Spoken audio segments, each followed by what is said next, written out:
Future continuous tense. तो हम लोग आज सीख लेते हैं कि ये फ्यूचर कंटिन्यूअस टेंस होता क्या है और कैसे इसको बनाना है।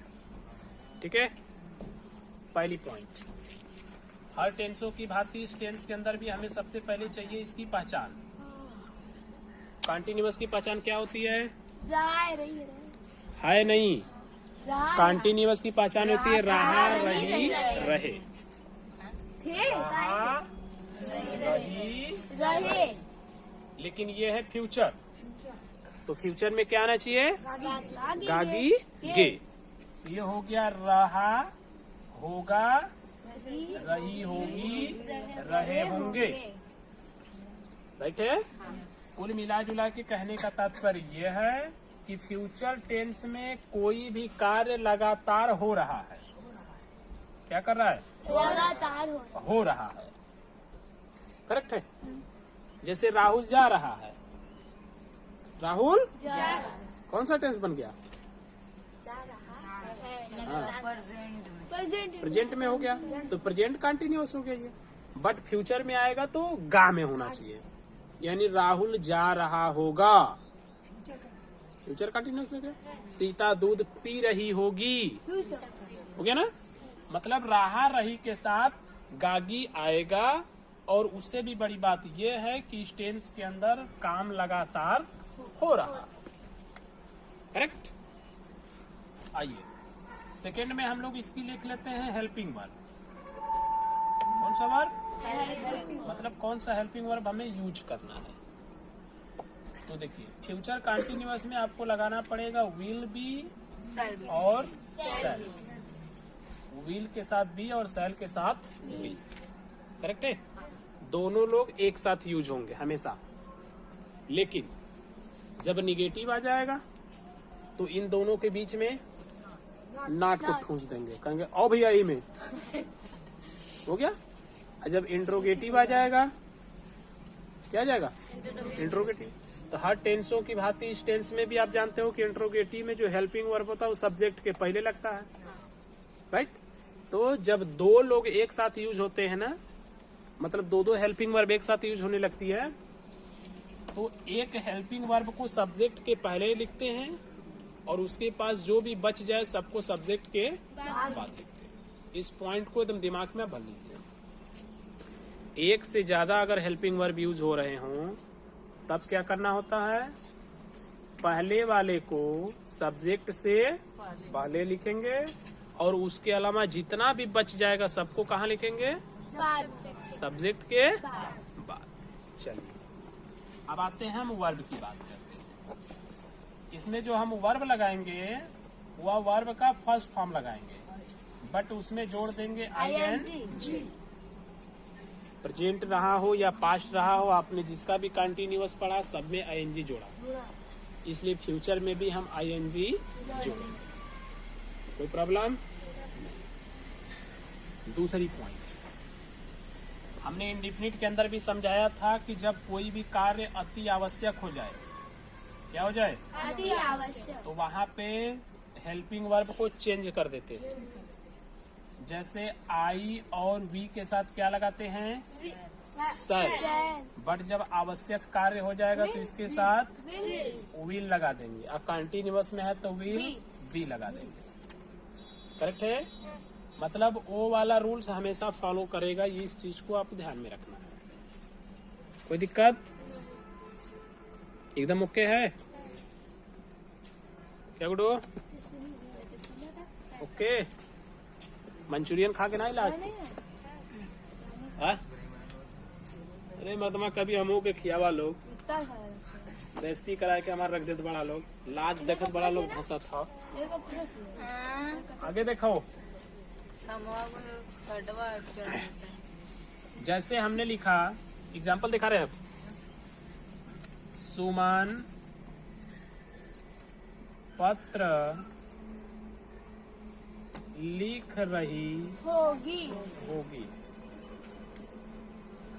सुमन पत्र लिख रही होगी। कौन सा टेंस हो गया? फ्यूचर कंटिन्यूअस में।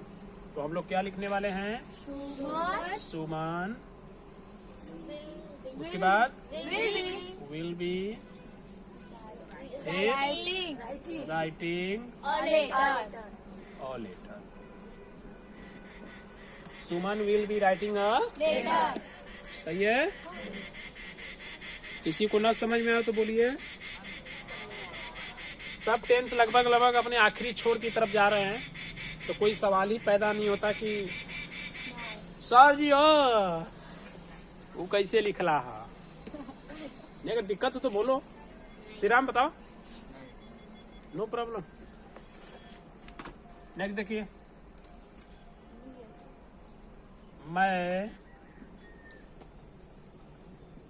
एक कलम नहीं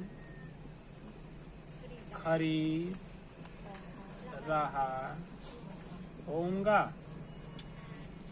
मैं एक कलम नहीं खरीद रहा, तो क्या लगाएंगे हम? I shall not be not be. हमने बोला नॉट को उसके अंदर ठूंस देंगे। उसके बाद by बाई में आईएनजी जोड़ दिए तो बन गया buy. open open. I shall not be buying a, okay है। चलिए नेक्स्ट में पढ़ते हैं। क्या हम लोग अपना काम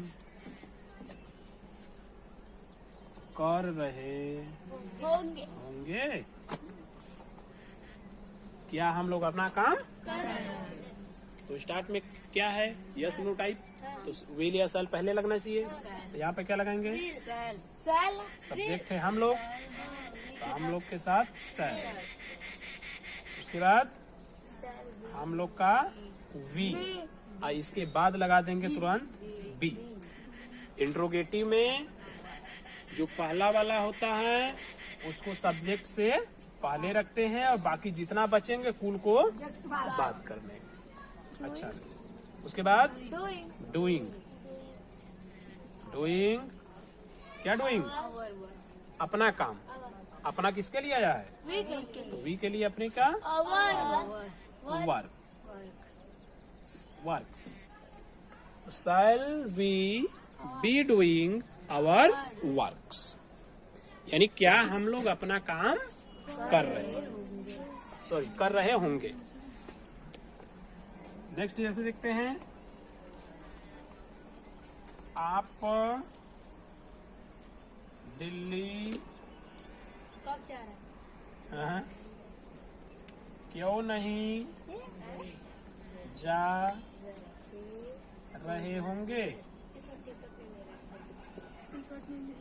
आप दिल्ली क्यों नहीं जा रहे होंगे।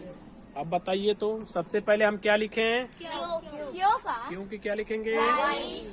वाई। why उसके बाद यू। नहीं सहायक क्रिया के बाद सही के लिए क्या will लगेगी? will will, not you, not पहले नॉट फिर भी तब भी going going to Delhi to Delhi.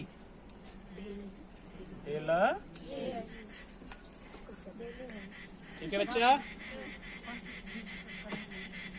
समझ में आया है? कोई कंफ्यूजन एकदम नहीं है कहीं पर भी थोड़ा बहुत? तो इन चीजों का आप ध्यान रखना जरा हमेशा। बस एक बात आप दिमाग में ये बैठाइए कि जब हेल्पिंग वर्ब एक से ज्यादा एक साथ यूज होते हैं, ठीक है, तो इंट्रोगेटिव में सब्जेक्ट से पहले एक हेल्पिंग वर्ब रख देते हैं। उसके अलावा जितना भी हेल्पिंग वर्ब बचेगा सब का सब सब्जेक्ट के बाद लगेगा। चाहे 2 बचे 3 बचे कितना हो बचे उससे हमसे मतलब नहीं है, कहाँ पर लगना चाहिए? सब्जेक्ट के बाद। क्लियर है?